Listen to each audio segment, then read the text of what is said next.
অসমৰ সীমা ঠিক কৰিবলৈ যাওঁতে অৰুণাচল আৰক্ষীয়ে সংঘটিত কৰিলে ভয়ংকৰ ঘটনা।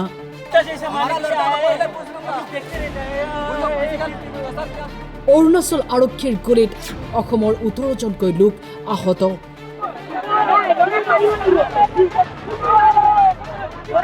অৰুণাচল সীমান্তত বিৰাজ কৰিছে উত্তপ্ত পৰিস্থিতি।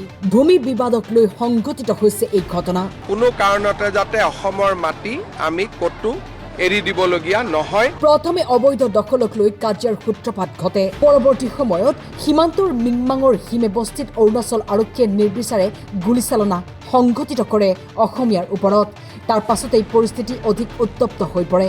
আমি বড়তি গাঁৱৰ যিটো ৰাজহুৱা মাটি চৰণীয়া পথাৰ, এই চৰণীয়া পথাৰকৰ আমাৰ বড়তি গাঁৱৰ ৰাইজে আজি সংৰক্ষণৰ কাৰণে আমি জংঘলটো কাটিব গৈ আছিলোঁ।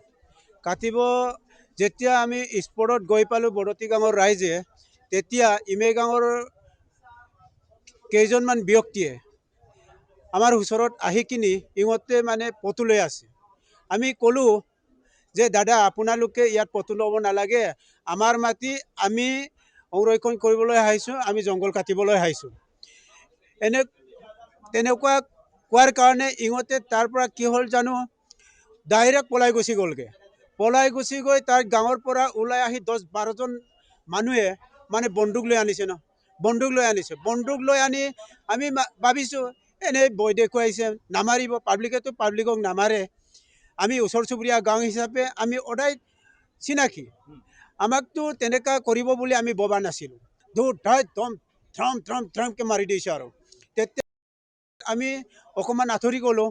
আঁতৰি গৈ আমি চালোঁ যে আমাৰ মানুহে এতিয়া ৯জনকৈ আৰু কিছুমানে মানে তাতে গিৰি কিনি আঘাতপ্ৰাপ্ত হৈছে। এওঁলোকক কৈ কিনি আমি ১৮জনমান হৈছে।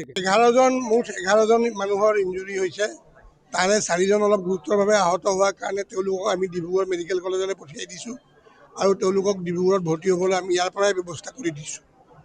বাকী 7জনৰ গুলি লাগিছে যদিও ইমান মেজৰ নহয়, আমি ইয়াতে তেওঁলোকক চিকিৎসা কৰিম বুলি ৰাখি থৈছোঁ। 4জন ডিব্ৰুগড়লৈ পঠিয়াইছোঁ। 4জনৰ এজনৰ গুলি লাগিছে চকুত, এজনৰ আপোনাৰ গালত, এজনৰ পেটত আৰু এজনৰ কঁকালত।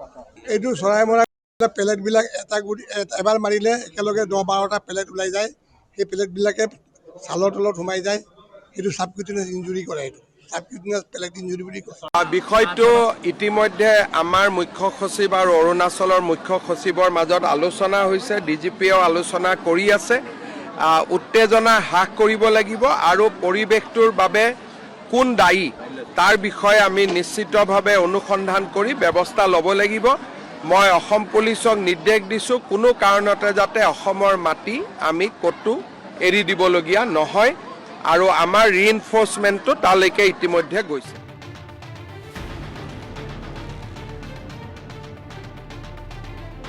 Bureau report, time 8।